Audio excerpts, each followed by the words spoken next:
આજે ફરીથી આપણે નવો પોઈન્ટ જોશું. આજનો ફ્રેન્ડ્સ આપણો પોઈન્ટ છે કે આપણે ફાઇનાન્શિયલ યર આગળ વહી ગયું છે, એટલે કે દાખલા તરીકે 22-23 ફાઇનાન્શિયલ યર છે તો 23-24માં વહી ગયું છે આપણું યર, તો એને ડિલીટ કઈ રીતનું કરવું. તો સૌ પ્રથમ અહીં તમને ડેમો બતાવીશ. અહીં આપણું ફાઇનાન્શિયલ યર અત્યારનું 22-23 છે, અહીં આગળ વહી ગયું છે 23-24માં. તો આ યરને ડિલીટ કઈ રીતનું કરવું, તો સૌપ્રથમ આપણે જે ખુલશે ફ્રેન્ડ્સ કંપની એ ફાઇનાન્શિયલ યરમાં જ ખુલશે. તો એને સૌપ્રથમ યરથી અહીં માસ્ટરમાં ચેન્જ યરમાં ફ્રેન્ડ્સ ગયા વખત આપણે જે ફાઇનાન્શિયલ યર કરંટ છે એ લઈ લેશું.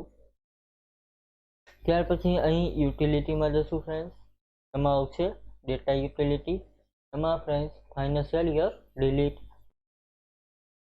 અહીં ડિલીટ કરવાનું જે વર્ષ છે અહીં એન્ટર આપીશું ડિલીટ ઉપર, ઓકે કરી દેશું, અહીં યસ કરી દેશું ફ્રેન્ડ. અહીં ફાઇનાન્શિયલ યર જે હતું એ ડિલીટ થઈ ગયું છે. હવે એ ફાઇનાન્શિયલ યર આપને દેખાશે નહીં. અહીં જોશો તો ફાઇનાન્શિયલ યર આપને દેખાશે નહીં. Thank you friends. આજનો જે પોઈન્ટ છે એ પૂરો. કાલે ફરીથી એક નવો પોઈન્ટ જોઈશું. Thank you.